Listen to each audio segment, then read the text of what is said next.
I've just been informed by a reliable source that this is heaven, and we've all made it.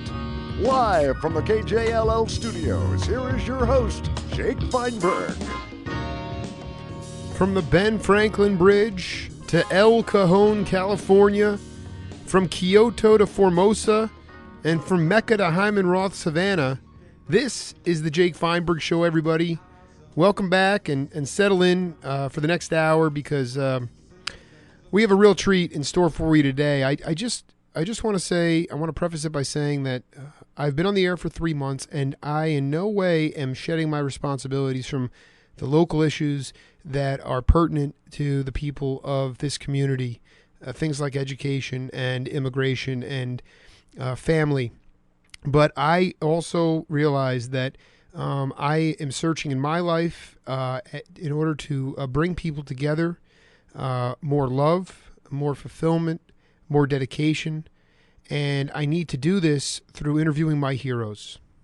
And for the next few months, I will be going through and interviewing a trajectory, a long list of people that have had an impact on my life in the world of jazz.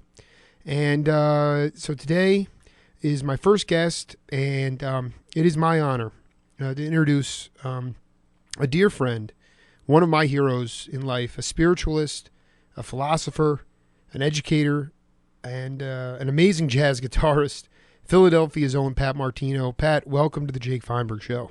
Hello, Jake. It's really my pleasure. It's great to have you aboard, my friend. I don't want to waste any time here. I wanted to start back in about 1963 or so. You were 19 years old, and you decided to escape the confines of your home in Philadelphia, and you ran away to Harlem. And I was hoping, if you would discuss what was happening in your life at that time, and why you chose to go to Harlem, Pat. Well, that's quite a question, you know. I would love to begin by clarifying I was 15 years old. Go ahead. When I decided to leave home and go to Harlem. I did so for numerous reasons. My rapport with the curriculum of a normal high school here in South Philadelphia had a great deal to do with the pleasure of continuity, you know, participating in it. It just was not stimulating to me at that point. The guitar itself had become a residence for me in my creative productivity. I had been initially exposed to some extremely proficient artists in that field, the field of jazz, not only on the guitar but on quite a number of different instruments. And this, to me, was a dream to be able to participate in something that I had no idea of some of the facets of it that I was yet to learn in the near future. Maybe if I would have known, I may have turned in a different direction. But thank God I didn't know. So I went to Harlem. And I went there with just definitive expectations. And when I say definitive, I say that through the lens of a child, experiencing the ecstasy of a perfect opportunity, not even knowing at that stage of its development what the outcome would be, you know. So that's why I went to Harlem. I went to Harlem to be able to experience a participation in some of the records that I was trying to copy solos from off of my father's record player, you know. And that's what I did. I went to Harlem. Pat, when you left to go to Harlem, you did not gravitate there originally because of music. You went there because of the overarching theme in Harlem at that time was love. There was love. And I want to know what was happening during that time period that bred this unconditional love. I know music manifested from this, but what was happening, in the best way you can, talk about that feeling of love in what Harlem was like back in that time. Well, I can only respond, Jake, from my perspective. That's fine. As far as Harlem being based upon love more than music, I would like to react to that by saying that of all the places that I had initially experienced, Harlem was the most provocative arena for jazz. And I think the majority of the community loved jazz as part of their culture. So I wouldn't say that there was more love in Harlem than anywhere else, but I would say that there was the love of jazz beyond anywhere else that I had seen. I want to be clear because you were an only child, and you talk a little bit about how with your parents, they were constantly hanging out with their peers, and you were longing for that same kind of peer interaction. And was it something that you felt that you might be able to find in Harlem as well? I felt that music, and at least my experience of it so far at a very early age, was a language that could be shared, and of course I was already sharing it and experiencing it from an absorption type of experience, from listening to it on records. But as of yet, I had no idea the personalities of the individuals and their experience of survival, just like it is today, to be able to survive, to be committed and devoted to something that is highly esoteric, is a very courageous act to begin with. It says very little in terms of support from the structure of our society. One of the things that is a great example is that when you're self-employed as a jazz musician, and you're traveling from engagement to engagement with no idea of what was coming next, one of the first things that is amplified within you is faith. There's a faith in the purity of your intentions, and for some reason or other, there's also a magic that goes with it. I think your sincerity and the accuracy of your performance under any conditions, since you always do the best you can possibly do, and there's no looking back. I think that has a great deal to do with credibility in terms of the people that you work with.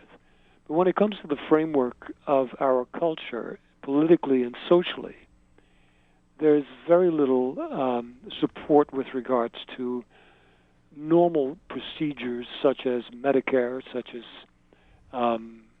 employment, such as pensions, such as Social Security. So many things that musicians really suffer, and the majority in percentage, I would say that 70%, or possibly even 80 to 85% of individuals who initially proceed in those directions, somewhere down the line, peel off into a more fabricated opportunity, one that is in some sense supported by an industrial society. So they'll become a DJ, or they'll become a record producer, or they'll become quite a number of other artistic positions to be involved in, and at the same time be as close to it as possible so that they can continue to interact with what they initially have loved from the very beginning. But those who have gone totally and solely for the devotion of the creative act itself have no promise for coming in from anyone that they're going to be supported or successful in what they've chosen to do. It's fully faithful. It's a faith. It is a faith. I wanted to ask you, when you got to Harlem, did you meet did you meet Don Patterson and Billy James and Trudy Pitts and these other soul jazz players right away, or were you taken in by families that didn't know you at all but just took you in for no other reason because they were concerned about you? I could give you answers to that, numerous answers to it. Go ahead in any way you feel. Yeah, sure. I went to Harlem through an offer that came from Lloyd Price. Lloyd Price had such hits as, it's very difficult for me to remember for many reasonable causes, the lack of memory or retainment on my behalf. But there were certain 45 records in the early days that Lloyd Price was very popular at that time and very successful as a pop artist, in early rock, in a pop sense. Stagger Lee was one of them, and some of the others that he did. Stagger Lee, wow. Yeah, Stagger Lee. I had been performing with a very close friend of mine from high school. We both dropped out of high school at the same time. His name was Charlie Erland. Of course. And Charlie was at that time, he was just a great tenor saxophonist. And he was in the high school band at South Philadelphia High School. Charlie and I wandered off one weekend, and we went to Atlantic City, New Jersey. And I don't quite remember exactly how we were allowed to enter the establishment. Maybe someone was with us at the time, an adult. We were approximately 14, 15 years old. And we had the opportunity of hearing Jimmy Smith and Kenny Burrell. And I forget who the drummer was at the time with that trio. But we heard them in a place called the Jockey Club in Atlantic City. How big was the club? The club was very small. I think it would hold maybe 75 people at the most, 60 to 75. It was very intimate. It was a bar. Yes. It was a bar. And Charlie was so affected by Jimmy's output as an artist that he gave up saxophone. And he immediately was addicted to the Hammond B3 organ. Right. We came back to Philadelphia, and we went into a garage across the street from his parents' home here in South Philadelphia, and we practiced for a couple of weeks. And he learned how to play the Hammond B3, only playing a bass line on his left hand and some comping some changes, some chords on his right hand. And I remember that accurately. It was in the key of C, actually in the key of E flat, because it was a C minor mode of communication. It was in C minor. And it was my job to come up with all the melodies, and he would just play in C minor. Right. And that's what we did, and that's where we started the evolution of it. And, of course, in time it changed and grew accordingly. We were in Buffalo, New York. We went to our first job in Buffalo, New York, at a place called the Pine Grill. And the Pine Grill was one of the best jazz rooms. In fact, it still exists. I don't know what they're doing there now in terms of performance. Or you haven't been back there to play in recent years. No, I've been at universities in Buffalo, but never back to Pine Grill the early days. You go ahead. We played there, and in came an entourage of musicians, and that was Lloyd Price's big band. They had already performed somewhere or other. I have no idea exactly where that was. But at the end of the performance, they all came prior to going back to their hotels before their departure on the following day. They just came back relaxed, and all of the pressure was off, and they were enjoying the evening, just having a drink and talking. And there were musicians there, such as the Tarantine brothers, Stanley Tarantine and Tommy Tarantine. They were in the band. Charlie Persip, the drummer. There was Julian Priester. There was Slide Hampton. There was Curtis Fuller. There was Jimmy Heath. It was a band of jazz, significant jazz identities. Titans. Yeah, titans of jazz, yeah. And at the end of one of the shows, one of the sets, Lloyd Price, he picked up his hand and he asked me to come over to him. And I did so, and I was just a little boy. I was about 15 years old, 16. And he said, listen, I really love the way you play. If ever you would like to try out a serious position, I'd love to have you in my band. Wow. Here's my card, here's my number. And he said, Harold, give him the numbers. And Harold was his manager, which nobody in the band cared for, to tell you the truth. So Harold gave me all the numbers, and I called my dad, and I said, hey, Dad, Lloyd Price's offered me a job in his band, my father said, take it. So that's what I did. I went to New York City on a moment's notice, and I joined Lloyd Price's big band. That's how I got to New York City. As far as Don Patterson, as far as Jimmy Smith, I want to be just for chronological purposes, and I realize that this is you do the best you can. Sure. You decided to, this gig in New York with the Lloyd Price Band. This occurred prior to you actually going to Harlem. You were commuting between South Philly and New York, or yes. Okay, so then no, I went to New York City. Oh, so you moved to New York, and I asked Lloyd, and actually at that time, Red Holloway, right, tenor player, right. That way down the line, quite some time after Lloyd Price's band, a few years later, I worked along with Red with Jack McDuff's quartet. Well, Red was the road manager of the big band, and Red became my father. He took care of me, and at the same time, when I went to New York City, I contacted Les Paul. I had met Les Paul when I was 12 years old, and Les Paul lived right outside of New York City, in a place called Mahwah, New Jersey. And that's where I stayed. I stayed at Les Paul's house, and I used to go into New York City at first, before I got settled there, from Les Paul's place in Mahwah, New Jersey, which was a home right across from Doc Severin's place. And what? Yeah, because I'm looking at. I brought all your albums in with me just for spiritual support today, and I'm looking at Desperado here, and I just want to read something that Les Paul wrote about you in June 1970. He says, some years ago, I was playing an engagement in Atlantic City, and a young lad, accompanied by his parents, came backstage to meet me and request my autograph. When the lad said he was learning guitar, I handed him mine and asked that he play something. Well, what came out of that guitar was unbelievable. Learning, he said. The thought that entered my mind at the time was that perhaps I should take lessons from him. His dexterity and cleanliness were amazing, and his picking style was absolutely unique. He held his pick as one would hold a demi-tasse. Pinky extended, very polite. That was Les Paul, June 1970.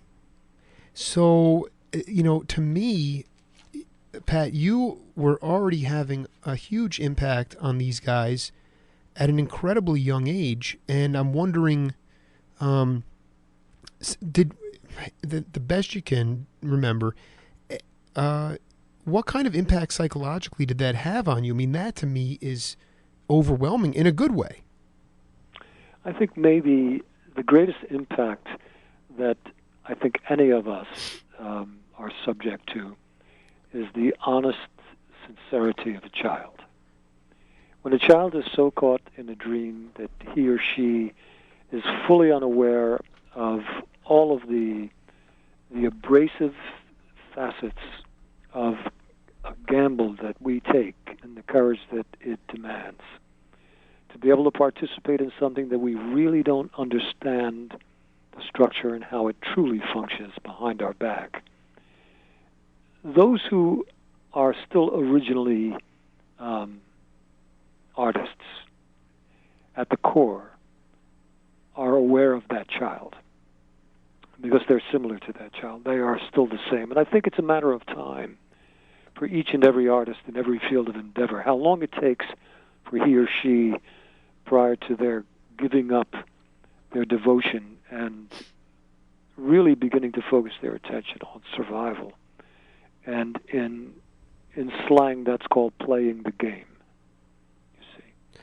When a child is not playing the game, but has eyes that are twinkling with love and with respect and admiration, it's difficult for an older individual to play the game on that child because the child is too pure as of yet. Sure. So I think maybe that had a great deal to do with it.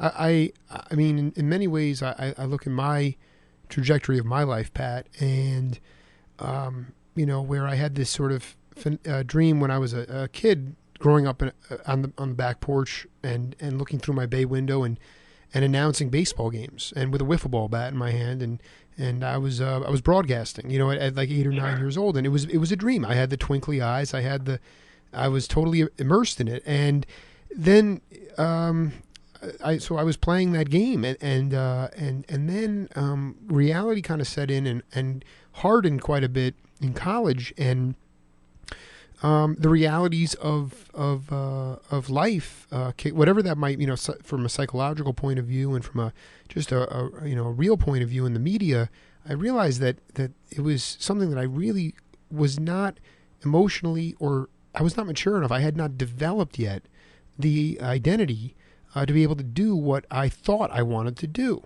So I went through a period of time where a lot of soul searching and a lot of suffering, a lot of psychological suffering as well.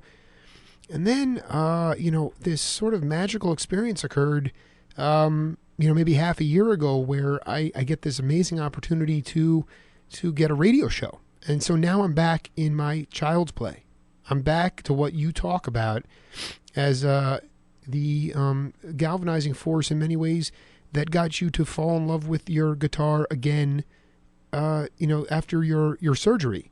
It was this ability to become a child again. Although, as you say, Pat, this time your parents are not there to say, go do your homework. There's nobody there to interrupt you.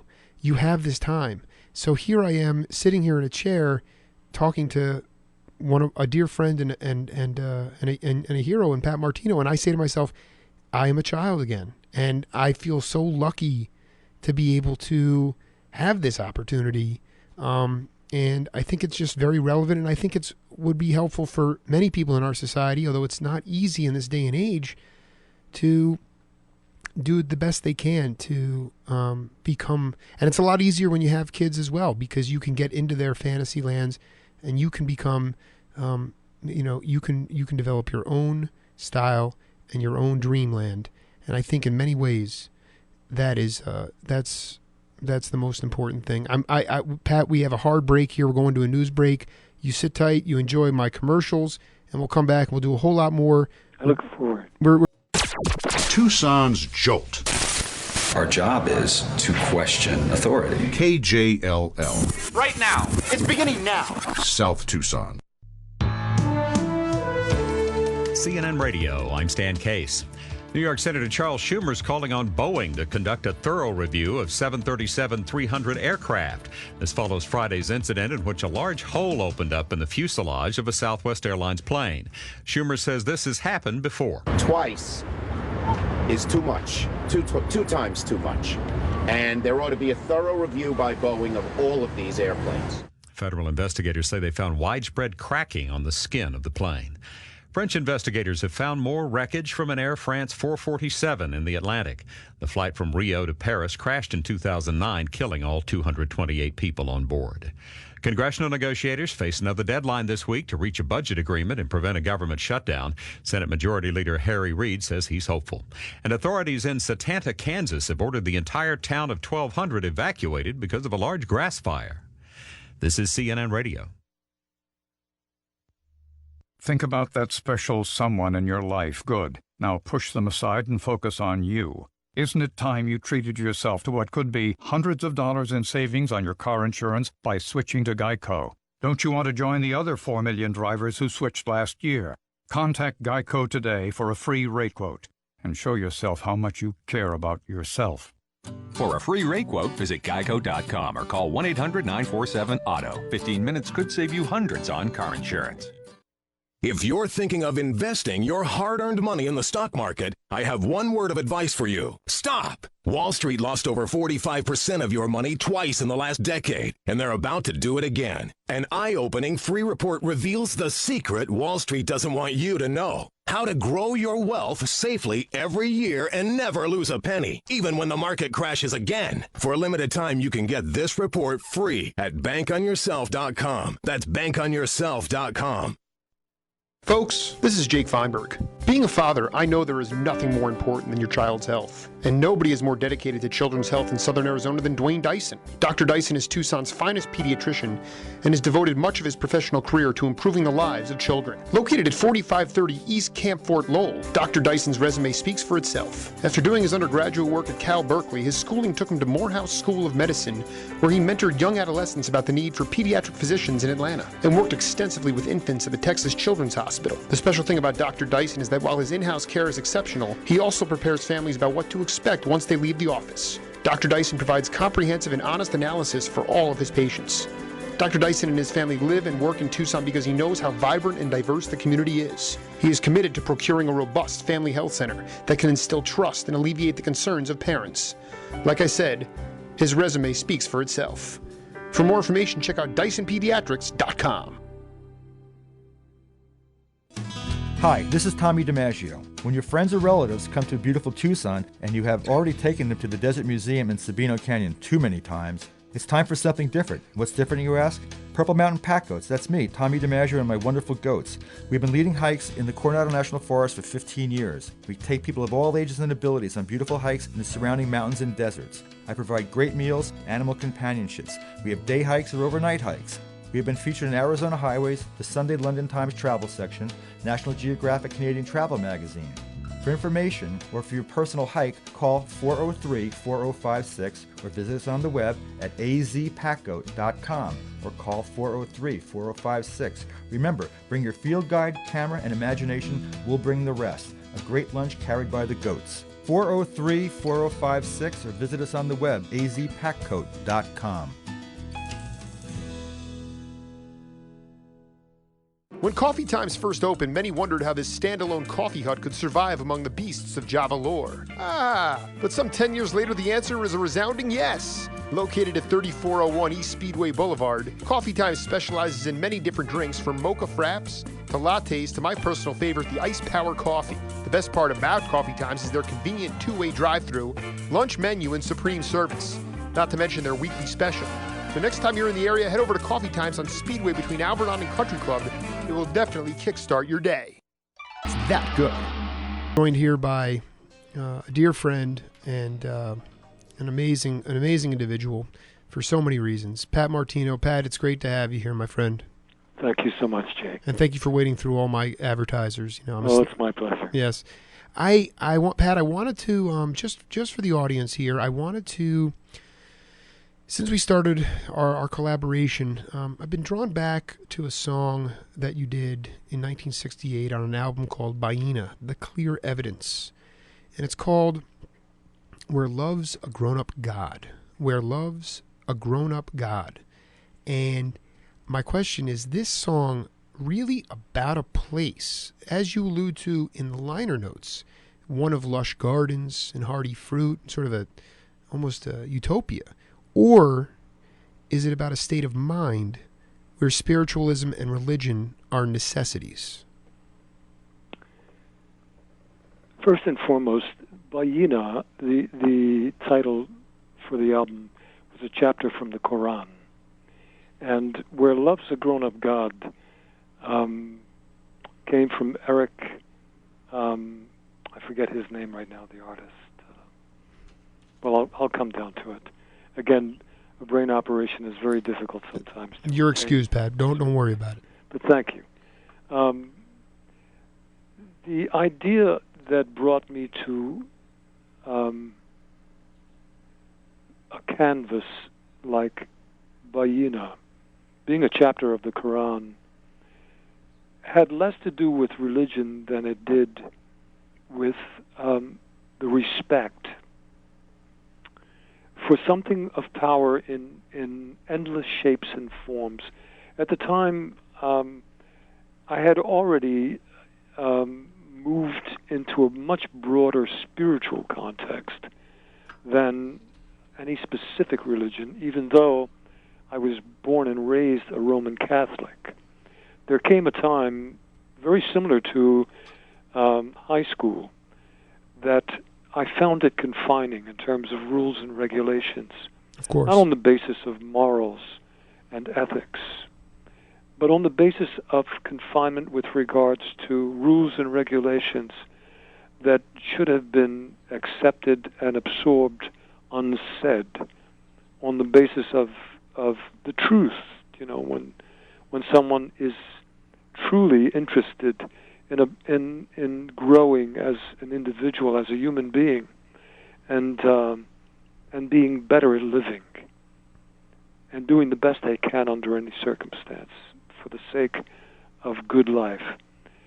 There's a confinement when someone walks over and says, "Hey, you know something? You're supposed to be a good person," when they already know that they are a good person. So that's what religion meant to me at very early stages in my life.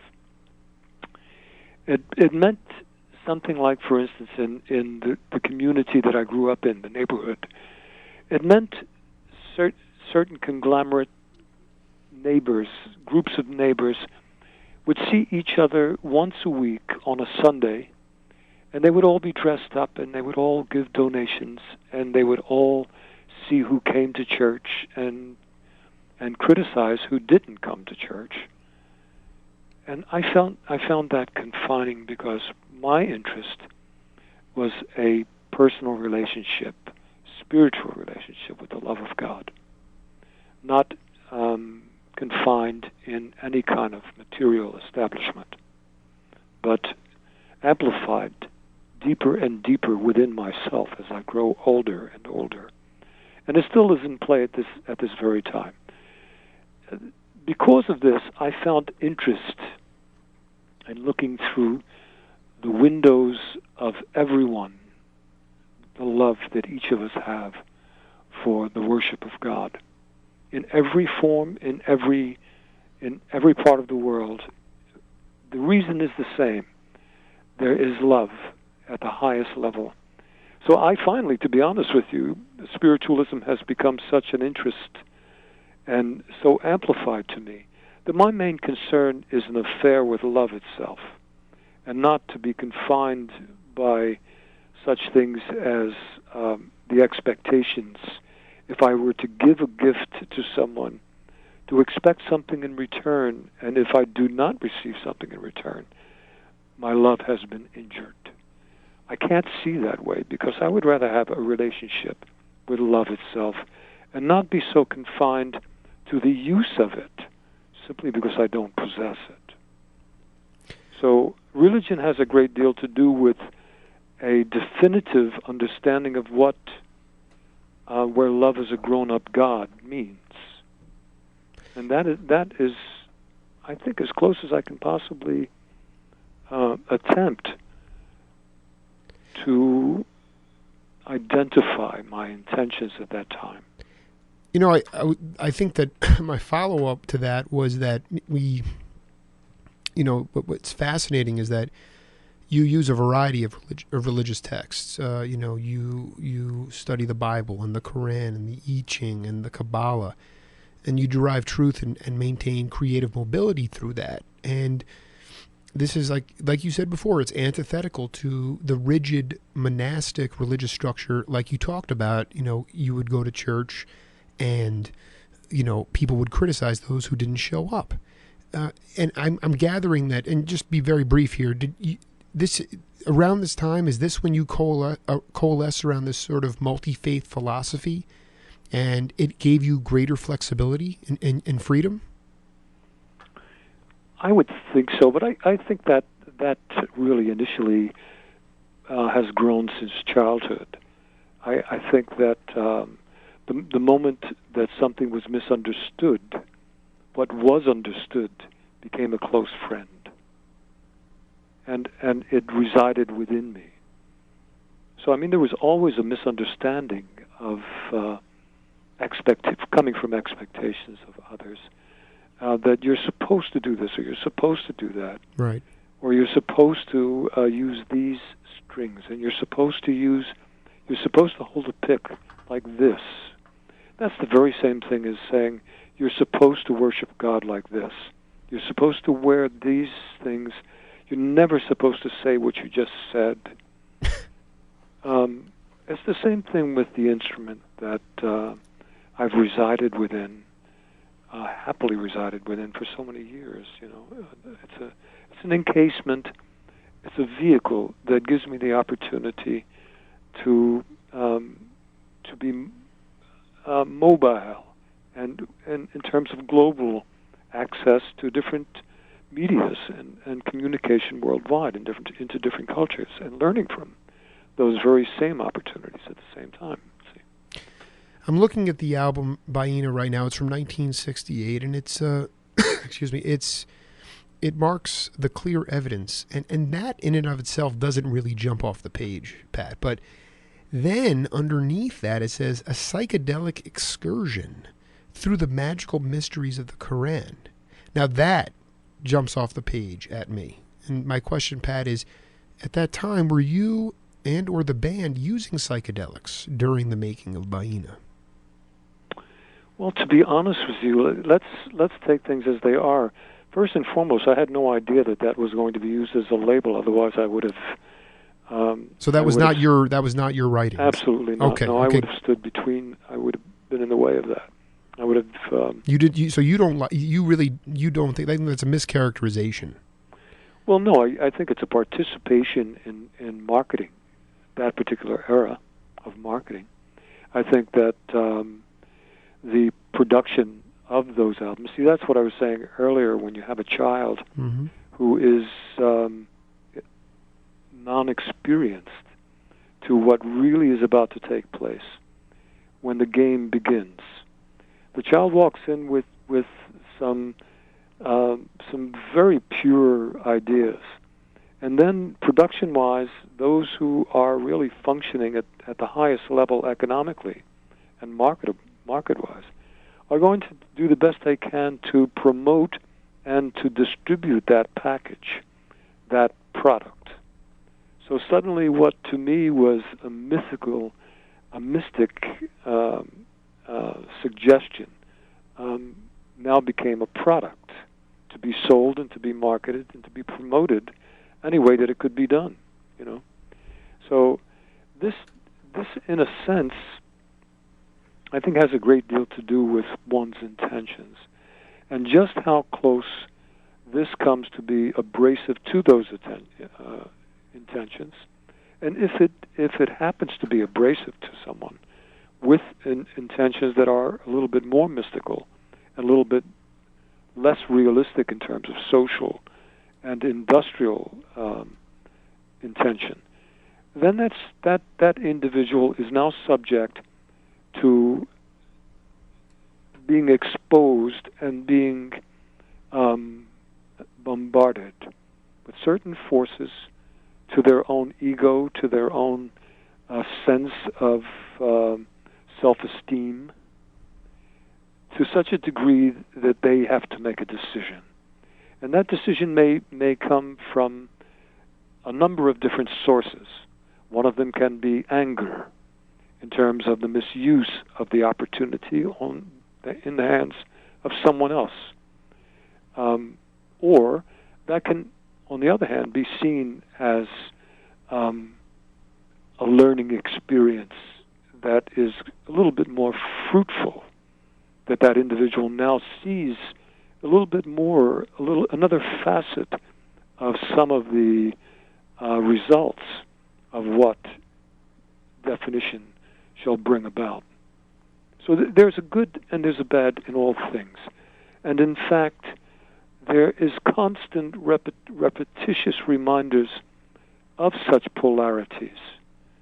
When you see something that is good, if one pursues that on the basis of the idea that this is a successful path, something on that path will somewhere in the near future turn and create the opposite of what initially the entrance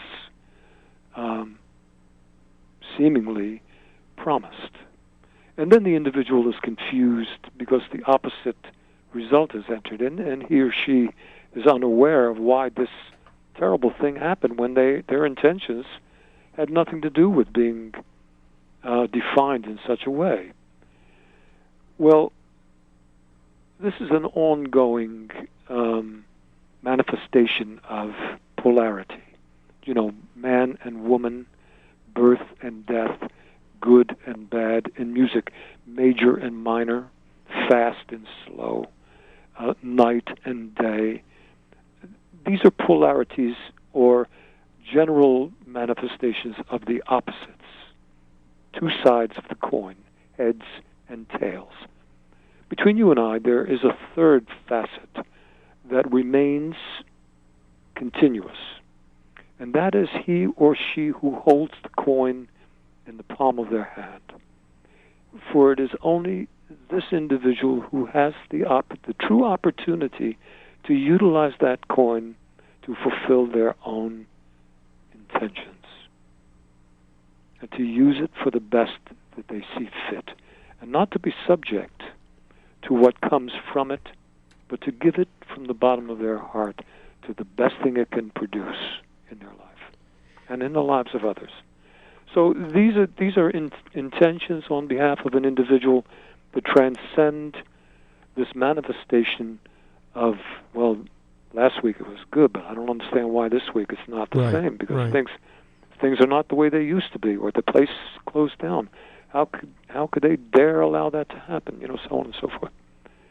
These are things that I think are the learning process. So it takes, I think, no matter what the conditions may be, that we confront as in some terms that are very common in usage, such as ordeal. Some of the ordeals that all of us go through in each and every single way as individuals, these are the soils or the canvases that bring us such virtues as temperance, endurance. This is where faith exists, and this is the reason why faith is a necessity, and to be able to reevaluate, and most of all to ponder upon what we do and what the result is, what we eat, what we wear, what we say. See? At the end of the 60s and in the early 70s, your albums have a tremendously experimental quality to them.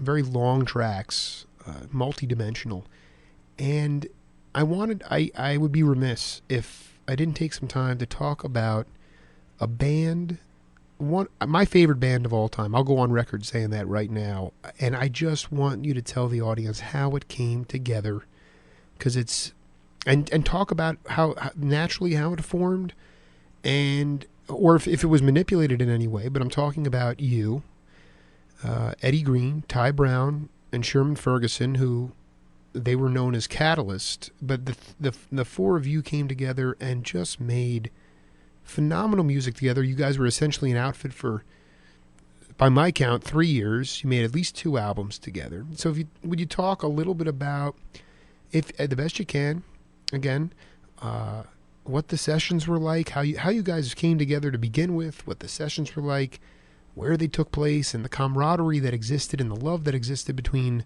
the four of you? Well, the love was, it was pure and it was free between us. And of course, there were moments where things were not as calm and nice as you would like to think. Of course. This is just everyday living. As far as the individuals and how we got together, it just happened. It's difficult for me to even remember what brought us together. But I must say this. We stayed together. 2 of them have gone through transition and have departed, and one being Eddie Green and the other being Sherman Ferguson. The only 2 that are left of the band, in shoes and and with a belt on their waist, is myself and Tyrone Brown. The others are gone, but they're not gone in the sense of the love that we shared together. As to how we came together, I think it's similar to the way I've come together with everyone that I treasure throughout my experience. I've been very fortunate to have the opportunity of interacting with individuals like yourself, who are serious individuals, this is why we're together at this very moment. I had no idea that you even had an interest in social interaction with myself, with me. But suddenly, there you are, and we've been led to this by a number of things that in both of our lives. That's how we were brought together. Sherman Ferguson, Eddie Green, and Tyrone Brown, and myself. And we stayed together because of the opportunities that presented themselves, perfectly timed for when all of us were available. We had different and separate interests, and we had separate responsibilities. As you began in your initial in your initial description of them as an ongoing quartet with the addition of Odine Pope as catalyst, they had an itinerary that was functioning at that time. And whenever they were free and I was free, it was perfect timing. And that was always like magic. It's like being in a room and you say, gee, it really feels cold in here. Mm-hmm. And then suddenly the window drops, and there's no one there. They close the window. And you say, oh, wow, that's really far out. Well, it was the same thing in terms of the availability of quite a number of individuals throughout my career. It just seemed that that's what brought us together, the magic of wanting to be together. Yeah, I mean, I couldn't, when I look at these, when I first looked at the liner notes and I started to do some background research, I mean, we're talking about 15 years ago, I said, boy, I really would love to get into a capsule and get back into that time, because it just seemed, everything was stripped away. It was a really, essentially, just personal interaction between people of, and it didn't matter the color of your skin, it didn't matter your religion or your race. What it came down to was just, collaboration through music. And one thing, Pat, I wanted to talk to you about is that this localization, the localization of music for you has been key, because you've had tremendously great musical experiences with people in Pennsylvania. And, they kind of talk about, they always use this joke in politics. They talk about Pittsburgh and Philadelphia, and then in between it's separated by Alabama, or as you would say, Appalachia. Of course. But with Catalyst, and then with this band in Pittsburgh, especially with Eric Kloss and Ron Krasinski, and I know Ron Thomas and you were good buddies in Philadelphia. But this localization of music for shared conception, I in many ways that might have been more special than playing with a bunch of East Coast all-stars. Can you talk a little bit about that Pennsylvania jazz unit that was coalescing at that time in the early 70s, if you would? Well, first and foremost, I would never consider Pennsylvania as the nucleus or the source.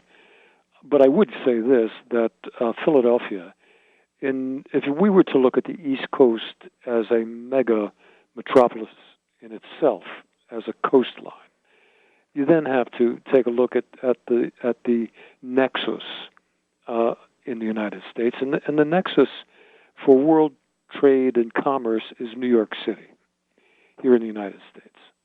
At least at the moment that we're talking about in those days. I mean, now with computer, with all of this media, it's functional worldwide, and all you have to do is do this from your house at home. It's a completely different mechanism that is formulating itself at this time. But nonetheless, Philadelphia itself was a metropolitan suburb of the nexus, you see, the core. Yes. So a great number of extremely artistic individuals, not only in music, but I think in every field of endeavor, had the opportunity of coming to Philadelphia, and at their last stop, almost like a Broadway play prior to their opening on Broadway, warmed up right here. A lot of musicians came into Philadelphia prior to going into New York. And in fact, one of them was John Coltrane. So there are many examples of this. Another thing, too, is when you are stable in a specific place, the number of individuals that are from that place produce an opportunity or produce an identity that is significant in itself. And there are other cities that have caused that to take place, one of them being New Orleans. And a great example is the Marsalis family. Okay, or you can say Detroit was another, and also Los Angeles is another. Pat, I want you to hang with that thought. Sure. We are going to the bottom hour news break. This has been the Jake Feinberg Show. We'll see you next week.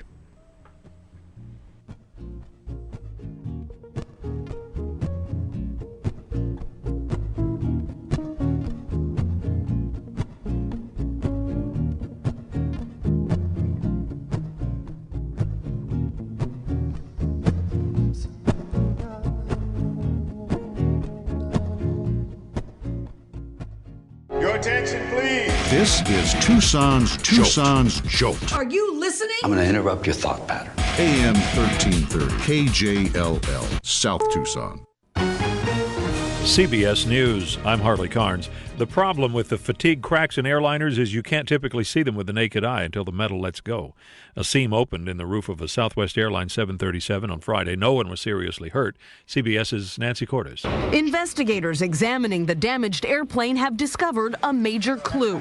Multiple pre-existing cracks surrounding the 5-foot by 1-foot hole that ripped open at cruising altitude Friday afternoon. Oxygen masks came down and the pilot brought the airplane down to breathable altitude below 14,000 and onto an emergency landing. The NTSB, I am sure, is examining these maintenance records to find out if, in fact, the inspections are done in compliance to the airworthiness directives. Mark Rosenker, former NTSB chairman, CBS News safety analyst. 19 jets have been inspected and cleared from the suspect 79, and 2 more were found to have hairline surface cracks that are being fixed. For the first time, underwater search teams have located pieces of the Air France plane that crashed into deep waters in the Atlantic 2009 off the coast of Brazil. The first glimmer of hope in a long time that some answers may be found to what forced that airliner, other than nasty weather, into the ocean. The Republican federal budget proposal makes $4 trillion in cuts over the next decade. I'm Tom Foti. Just days away from yet another government funding deadline, at least key senators think a deal will be cut to prevent a shutdown. Republican Lindsey Graham. There are enough red state Democrats who do not want to take this fight any further. They do want to be seen as reducing spending. From Democratic Majority Leader Harry Reid. I always look at the glass being half full. I think we can work this out. But Reid does not see cuts proposed by House Republicans under Tea Party pressure to be the solution. What the House is trying to do is send out a message, we're going to balance the budget. But they're doing it with about 10% of the budget. You can't do that. Senators Reid and Graham were on CBS's Face the Nation. Tom Foti, CBS News, Washington. The U.S. has agreed to keep its warplanes in the Libyan fight for another 48 hours. Gaddafi's forces have retaken most all of the West. Wounded are coming from the battlefield of Brega. The oil town remains contested after 5 days of intense fighting.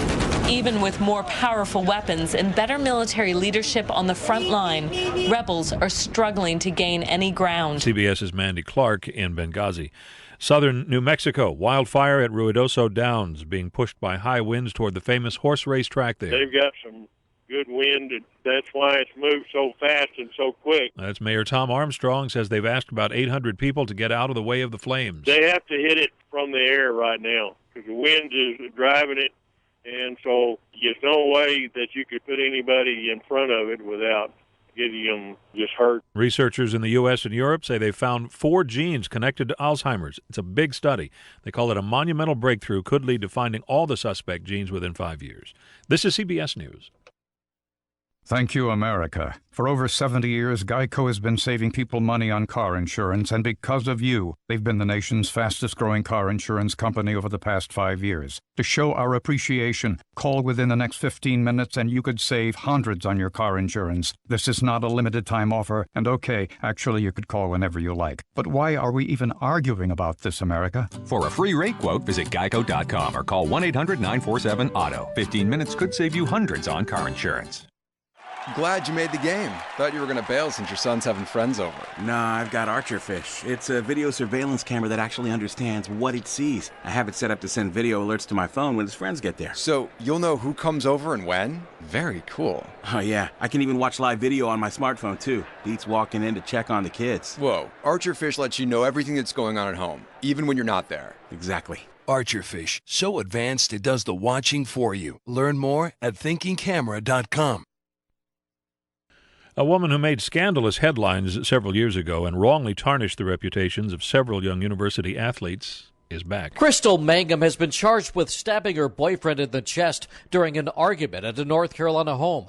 The 32-year-old is the woman who falsely claims she was raped by 3 Duke lacrosse players during a team party 5 years ago. Mangum was recently convicted of several charges, including child abuse stemming from a house fire. Jim Crisula, CBS News. What do you do with a ferry boat you can't park?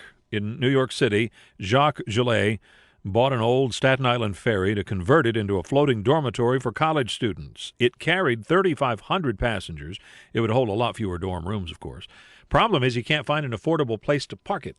The city chased him away with an offer of $1,000 a day, and he's getting no bids trying to sell it on eBay. Harley Carnes, CBS News. Think about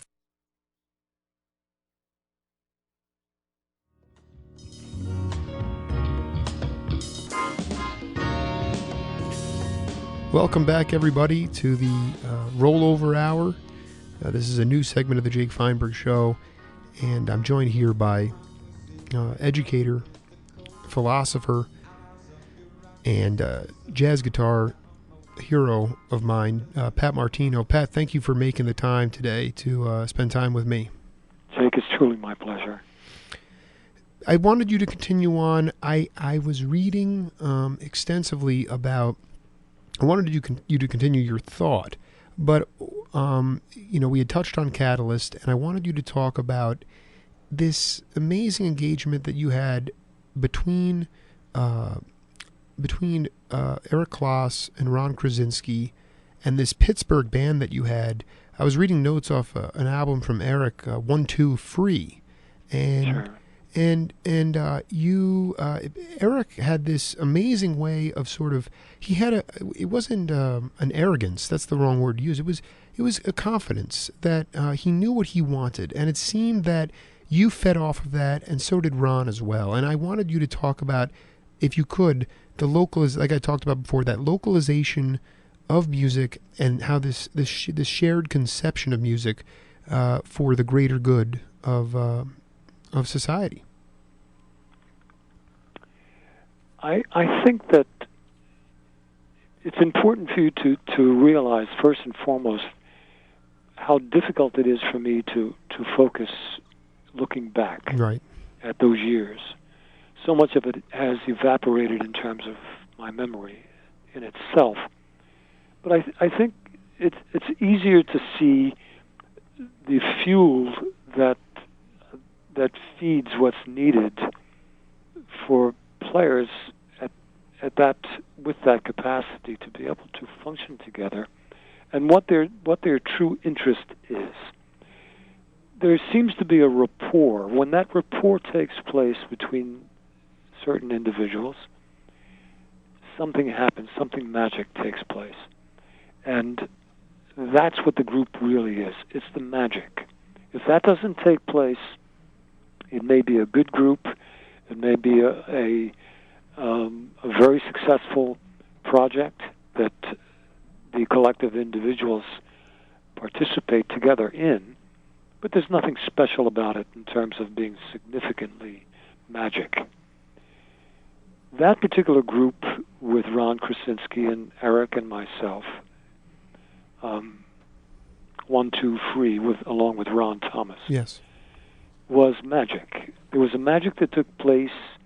I think maybe it was on the basis of not really being concerned with any of the other facets that producers and engineers who are being hired by the record corporation are subject to.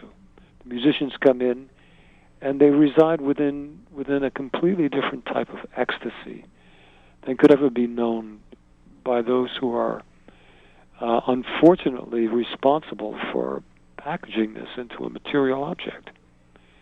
So it's difficult for me to say, because when you reside within something as esoteric, it's difficult to put labels on what it truly is.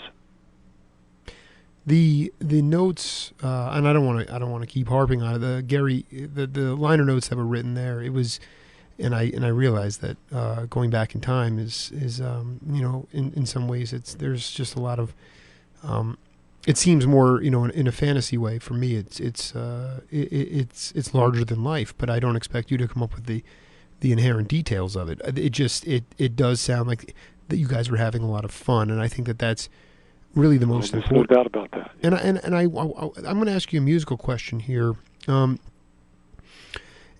I hope you can touch on it. And I've always been fascinated with your the selections of the musicians that you chose to collaborate with, and one of these guys that keeps popping up is a guy named Bobby Rose. Oh, sure. He plays rhythm guitar on a couple of albums, and I wanted to ask you from a musical point of view, because in the Grateful Dead, just using them as an example, I sent you that package, and of course. And they had a great rhythm guitar player, Bob Weir, and a lead guitar player, and Jerry Garcia, and they worked very well together. And I wanted to ask you, because Bobby seemed to be a de facto the rhythm player that you chose to work with, and I wanted to ask you what made you click so well as a lead rhythm combo. That's very easy to answer. Bobby's dream was to play with me. And I met Bobby in Philadelphia. Let me say this to you. Let me describe two things to you. First and foremost, I'm currently vegan in terms of being a vegetarian. But at the time that I met Bobby Rose, I wasn't a vegetarian at all. Right. I really enjoyed a nice steak sandwich, wherever it would be. And well, it's Philadelphia, In Philadelphia, of course. Yeah. And there used to be a place, in fact, it still exists. In fact, there are other establishments around it that are extensions of that same cuisine. And the place at that time was called Pat's Steaks. No, it's still around very much. Yeah, there's Pat's and Geno's, Of course. Yes. Yeah, Geno's is across the street as a competitor. Well, I pulled up to Pat's Steaks one night after an engagement, probably here in Philadelphia. It could have been at Pep's or the Showboat at that time. And there was a crowd of musicians. There was some young musicians standing out there, and Bobby was one of them. And Bobby recognized me, and he introduced himself to me, and we got into a conversation. And he said, "Gosh, I would love to play with you someday. You have no idea how much I enjoy your work and your recordings." And I said to him, "Bobby, really?" I said, "Wow." I said, "Far out, I'll remember that." I think I called him soon after that, and we began to start getting together. Remember what I said to you earlier in our conversation about an affair with love itself. Not the application of it, not the possession of it, not the use of it, but its presence. To allow it to flow through me has always been a tremendous experience, and I don't possess it. I step back from it, and I try to observe its presence. That's what brought me and Bobby together. Playing together was a love affair. And it's been that way with everyone. That's how we met. It was like, at first it was like doing a favor to him, until I realized, of course, in a moment's notice, that it was also a favor to me. And we then both began to truly observe the phenomenon itself of being happy doing what we did so well together. he played a role following, and we haven't really touched on this, and I'm not sure if I want to segue into it right now, but he did play a role as well. He's a lifelong friend. He played a role in helping you introduce you and reintroduce you to the guitar and some of the work that you did following your the vascular surgery. I mean, he was there for you during your rehabilitation. Bobby came back into my life a little bit after the operations, and gosh, I don't know what to say. In fact, I was speaking with Bobby yesterday. I'm in the midst of an autobiography right now. Sure. With Bill Milkowski as an intermediate journalist, and I've been in touch with just so many folks, and Bobby and I have remained friends. In fact, Bobby and his wife Lucy were my best man. Bobby was my best man, and she was our bridesmaid. Me and my wife Aya at our wedding. So we have remained very close, family-like, So I don't know what to say about that. You also have to understand that I'm a very abstract individual when it comes to focus points. It's very difficult for me to focus on the past or to even be considering the future and focus upon it because I'm so intensely focused on here and now. It seems to me the only thing that's real. So to me, when you say Bobby Rose, it's just a word, it's just a name. An image comes up. Of course, a very important individual, a very important image. But it's nothing like him being here, and he's not here right now. So yeah. You have to understand my priorities. My priority is Jake. You're here right now. Right. No, I mean, this and is... you're in the same position that I was with Bobby Rose. To me, it's all about this, for me, trying to build a reality for myself so that I and because of the circumstances with which you, your life has gone about, I'm asking about all these things in the past, and I know you are a guy. You're a living in the moment kind of person. That's who you are, and I respect that. And I want to ask you, we talked about this a little bit, but in so many jobs in this country, you have where I work too, you have a real hierarchical structure. You have to prove your self-worth within the system in order to gravitate. And, your early career suggests some of this, the fact that you started in these sort of organ grinder outfits, and then you, and then at some point it was like, well, okay, Pat he's a wonderful player, and it's time that he will gravitate to become a leader on an album. But I look at it from a political point of view, and I say, it strikes me that there's a bureaucracy in jazz. And I was hoping you could talk about whether you agreed with that, and if so, how that system is constructed and how it looks today. Well, it's very difficult for me to literally be the individual to ask how it is today, primarily because I live and I function within a self-constructed mechanism. There was a time, musicians that work with other leaders are referred to professionally as sidemen. When I was a sideman,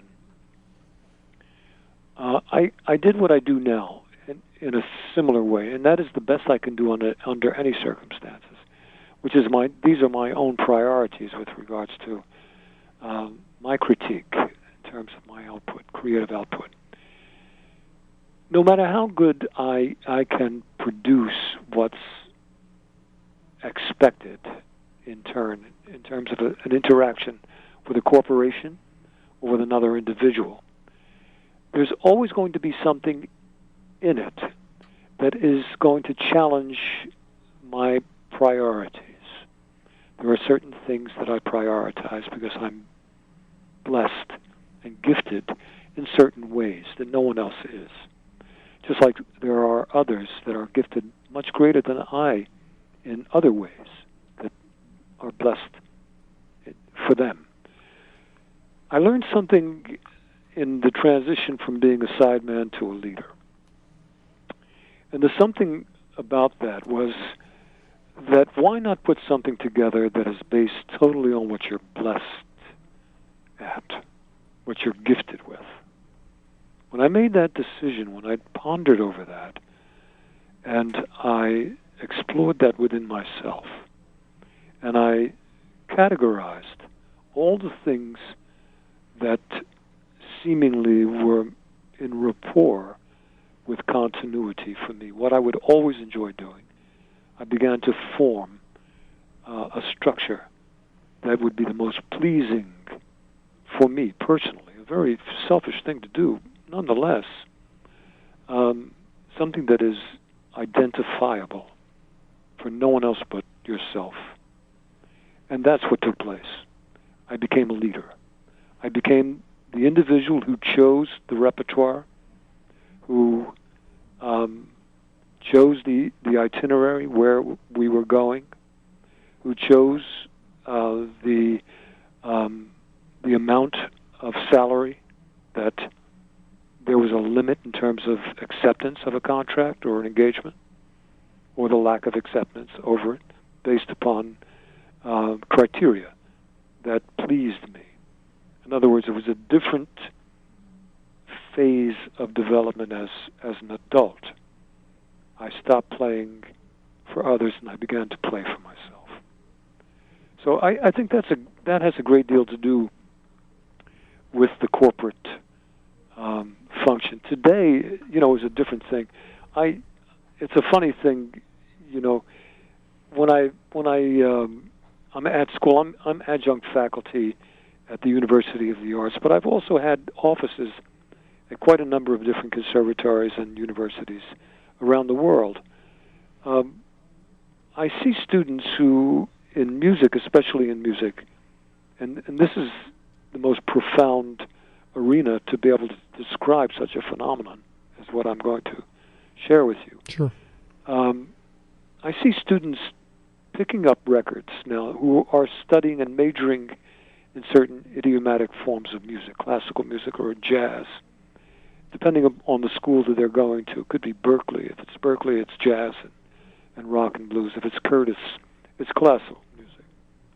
But nonetheless, they're listening to records just for the analysis of authenticity. And in the process, and they're transcribing these works, and in the process they're losing sight of the difference between then and now. And by doing this, there is a barrier between them and the culture, that the music that they are so interested in terms of the history of its evolution. There was a culture that was with it, that surrounded it, that caused it to grow. It was the soil that the seeds of it were planted in. That soil is not there anymore. I mean, why is that soil not there? Well, it's not there because, for instance, a good example, I met George Benson in 1962 and 1963 when I was working at a place in Harlem called Small's Paradise. Small's Paradise was owned by a great basketball historical individual, Wilt Chamberlain. Wow. And the environment was totally different. The records that we were making at that time were totally different. And I can honestly say to you that there's a division of Berklee School of Music in Boston that has one department that is strictly dedicated to my music and teaching the analysis of my recorded work. Well, the one thing that I notice in terms of the authenticity of the process is that here's a record that was recorded when I was playing with Willis Jackson at Small's Paradise. If you go to Small's Paradise now, in the same area, in fact, 7th Avenue is no longer called 7th Avenue, nor is 135th Street called 135th Street. They have new names. And in fact, Small's Paradise has a new name in the front of it. I was there last year, just as part of a documentary that was done on my life. The name on the outside of the same building is now IHOP, the International House of Pancakes. Pancakes. So now here's a student who's studying a period of time in the art of jazz and transcribing the solo under the impression that he or she knows exactly why that solo was played, technically the harmonies that were chosen, the changes that the player went through, why there was a certain event that was forte, was very loud. They have analyzed that as just another tool, and when in reality it was loud because there was something that happened in the establishment that player disliked and aggressively shouted out through his or her instrument their feelings about what was happening around them. They had the ability and the freedom to communicate through a vehicle that was free and almost coded so that others would never understand what they were saying to them. They had the freedom to do that. That's missed in terms of what the music was used for and where it was taking place. Now it's just a craft. And then it was second nature to all of us. I was going to say, the other thing that strikes me is that you had, of course, Wilt Chamberlain is arguably one of the top basketball players of all time. But there was a social component to the area, sports. So I mean, there was it transcended just music. Of course. There was. It wasn't a corporate-dominated entity. Even now, I wonder, Pat, sometimes whether you feel conflicted when you go to Birdland or the Iridium to play, and you know that the people there are dedicated and passionate, and they're there to see you and your group. But yet, the cost of living, the cost of being able to enjoy. In the past, enjoyment was just that. It was pure enjoyment. You didn't have to necessarily worry about, a fee at the door and a you know what I'm trying to say? Like this, I don't mind ordering the cervece, to go, but at the same time, I miss the opportunity of going to see you at the Village Gate with John Handy and no strings attached. You know what I'm saying? Sure. And I think that part of that sort of authenticity that has been stripped away as well because of the corporatization of our society. And I wonder if there, I wonder a little bit about your thoughts about that and how, and if there is some sort of silver lining and ways I can look at it from a different through a different lens, so to speak. Well, I mean, it is what it is. I personally. I certainly wouldn't find it. I wouldn't find it comfortable to complain about it the way it is now, which I think all of us have the right to do so. When it used to be $3, if you even had to pay to get in, it was $3 at the door. Now it's $30 or $40. But listen, believe me, in Japan, it's $180. Mm-hmm. So. It's different everywhere you go. I don't know. I try not to think about that. Again, something I said very early in our conversation. One of the words that was so significant to me personally was the word faith. That word is incredible. It's just incredible. When I think of only my personal experience, I have to have faith to be able to survive in our current conditions worldwide, along with the recession, along with all of the costs that are taking place. I don't worry about that. I don't worry about my bills. I pay them when I can pay them. And things fall in place at each and every moment, And I really feel good about the music. The music is it's just magic. It really is magic. So it's difficult for me to honestly respond in a way that would seem to be critical to the conditions that we're subject to, the artist, because there is very little support.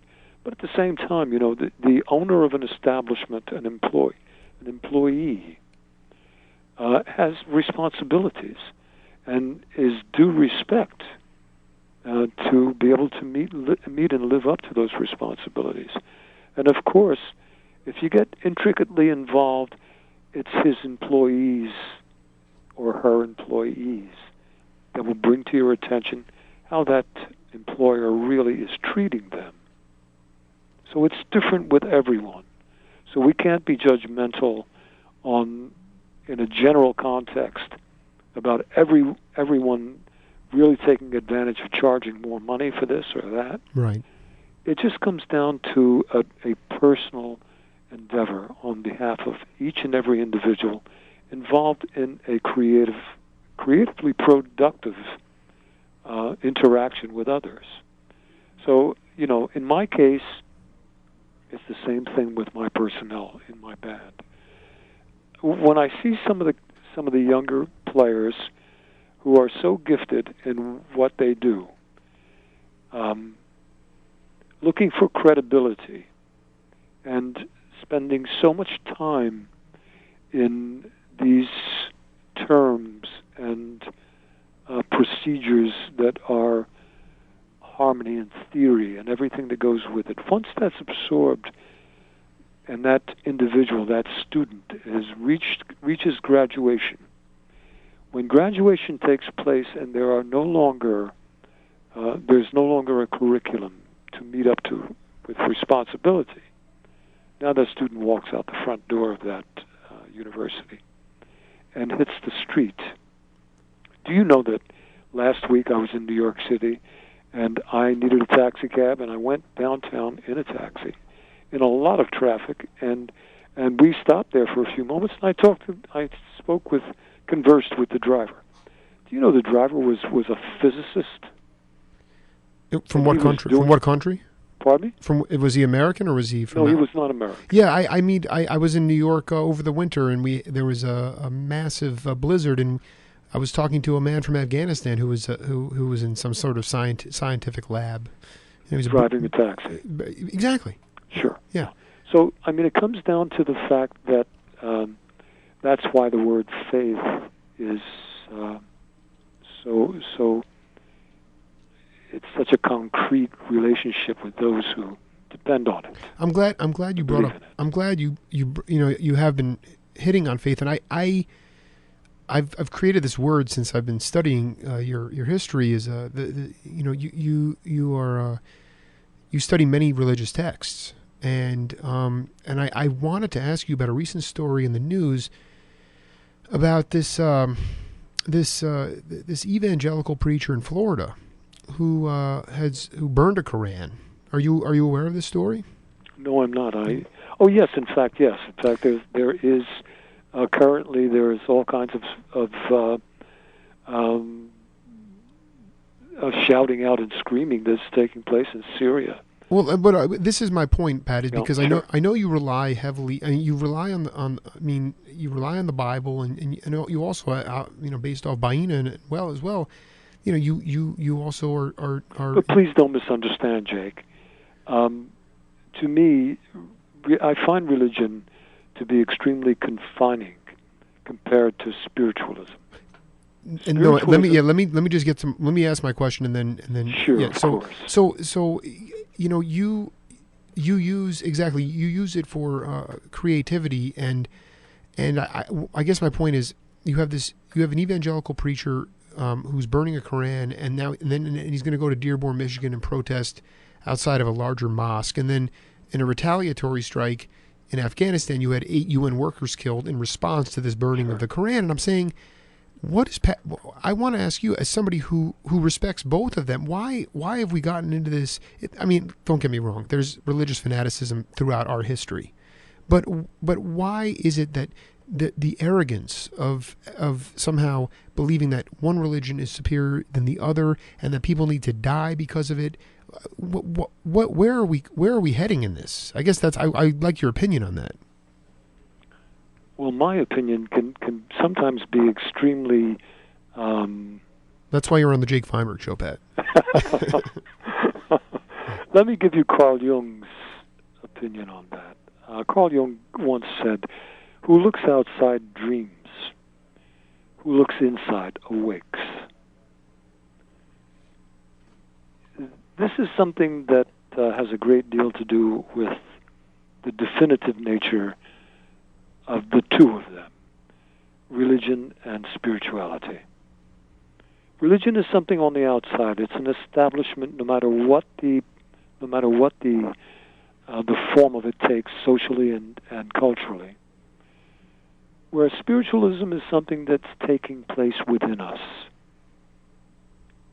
It's our personal relationship with everything that's spiritual. Right. So we look inside for that. Of course, there are symbols on the outside that are worthy of respect. And sometimes it's a wonderful, wonderful reminder to be able to touch upon these and to embrace them in any shape or form that they appear.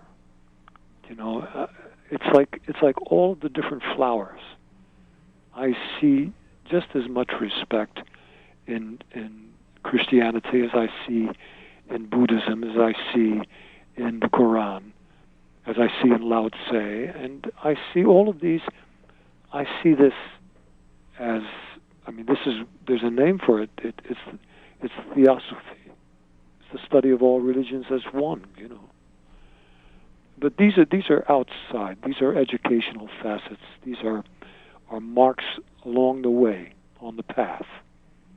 So if you come by Siddhartha and Govinda, you come by the stream where, after all that Siddhartha went through, from the kingdom to a canoe, and now he's at the river, and all he's doing now is driving people across the water, taking people across the water, and that's what he chose to do. But these are the marks on the way, and that's what religion means to me, with a great deal of respect and the love for its existence. As far as the establishments that demand support and demand priorities and demand rituals, I think these are important too. I think it's important for each of us as individuals to adhere to all of the things that are going to lead us to a broader sense of temperance and the ability to cope with what we may not have as much strength as we would like to have in doing so, but we see how futile it would be not to do so. And we do this until we make a decision for ourselves. And by that time, we're embroidered with a lot of issues that a lot of the essence of religion. There's a very deep subliminal beauty in, and we move and we're carried along with faith, because I think all the religions offer faith to us. So I think it's a necessity to be able to experience this and to grow from it. And if, whatever stage I'm in the earlier years, when I was going to a parochial school, I was learning to make decisions, and I give that credit. I will till the day I die. Pat, I just, my board op, my wonderful board op has stayed here with me to continue this interview, and I have to tell you, I did not.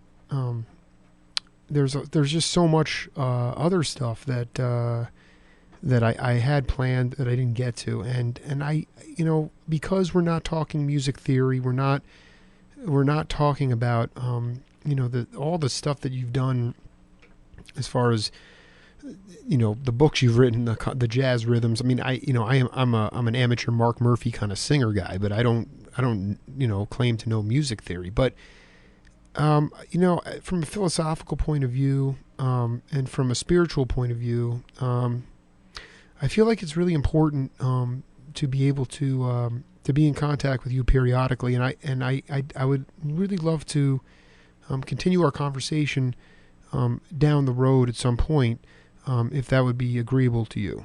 I would love to do so, and I would be happy if your focal point, if your target would be strictly in regarding music theory in itself. That to me there's magic within that as well. I could not. I'm not going to stand in the ring and try to. I really wanted to talk a lot about psychology and the because I've dealt with quite a bit of emotional turmoil in my life, and I realized that through that in your life as well, you're not shy about talking about that as well, because during the years leading up to the ultimate diagnosis of the brain aneurysm, that there was a lot of misdiagnosis by many physicians and psychiatrists, and in fact you were put in psych wards, and that story in itself needs to be fleshed out, and I didn't get a chance to even talk about that, and I would love the opportunity to. I just would love you to come on and continue. You bring a semblance of peace and love and dedication, and this was really, I just hope we can keep this going, if that's agreeable to you. Jake, thank you so much. That is such a lovely thing. Thank you so much for the invitation. I would love that very much. We have I will have guests coming on. We have probably many former players, from Lou Tabakin and. Oh wow, that's great! And Lou's a very good friend. And I will send you all and Calvin Keys and John Handy, and I have all these wonderful people coming on. I will send you all the interviews, and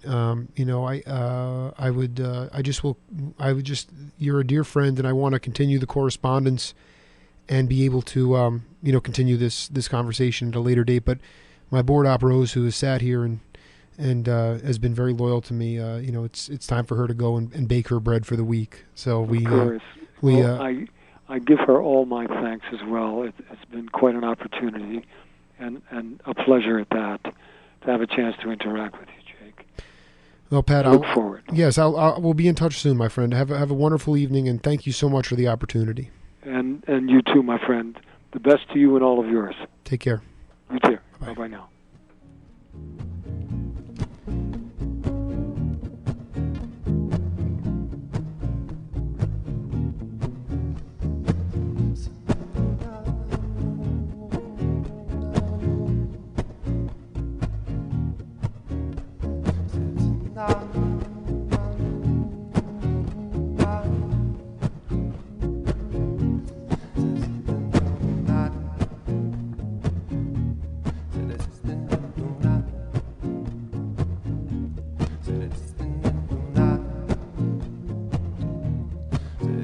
Just